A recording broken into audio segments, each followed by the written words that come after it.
Sitting in a parked work van on 5th Street on a beautiful April morning, Marcus Sunday used high-definition Leica binoculars to monitor Alex Cross's house and felt a genuine thrill, thinking that the great detective was sure to make an appearance sometime in the next half hour or so.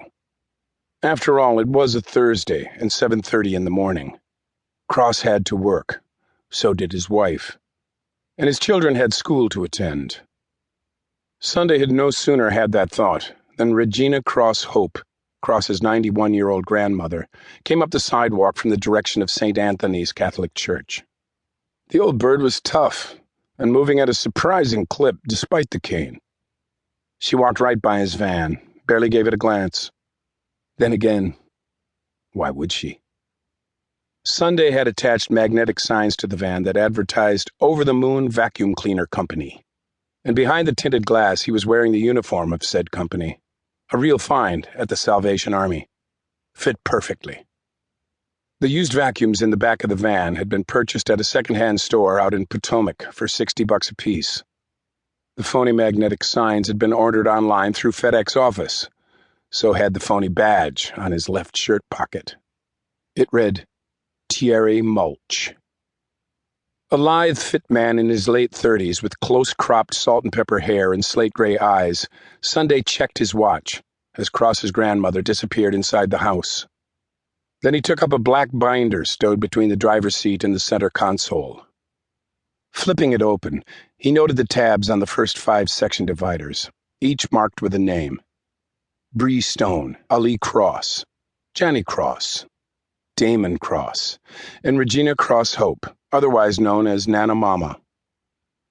Sunday went straight to the Regina Cross Hope / Nana Mama section and filled in the exact time the old woman had entered the house and from what direction.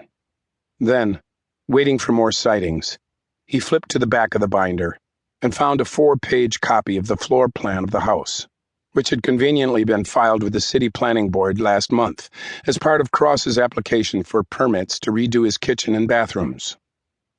Alternately studying the plan and the house itself, Sunday made notes on the diagrams regarding entries and exits, positions of windows, landscaping, and the like.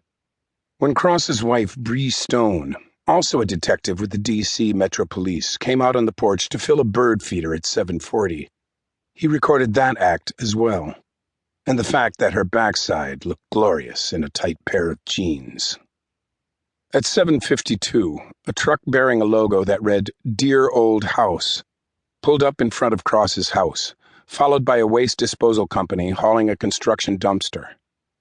Out came the great detective onto the porch to greet the contractors and watch the unloading of the dumpster. So did his grandmother, his wife, and 2 of his 3 children, 15-year-old Janny and 7-year-old Ali. Nice, happy family, Sunday thought, studying them through the binoculars in turn. The future for them seems bright. Looks full of promise, doesn't it? Sunday allowed himself a smile, thinking that a good deal of the fun in any adventure lay in the planning, the preparation, and the anticipation.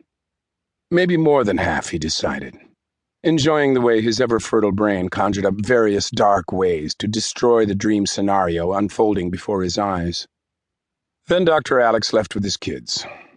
The 3 of them walked past Sunday on the other side of 5th, but the detective barely looked at the work van. Then again, why would he? Sunday felt deflated after Cross and his children disappeared. It just wasn't as enjoyable scouting the house with the detective absent, almost like looking at a maze in desperate need of a rodent.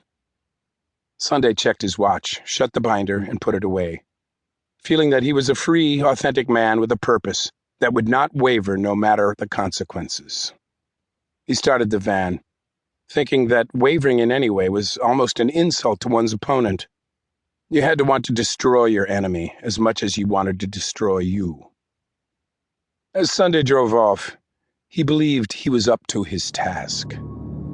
He also believed Cross's family deserved the wickedness to come, each and every one of them, especially Dr. Alex.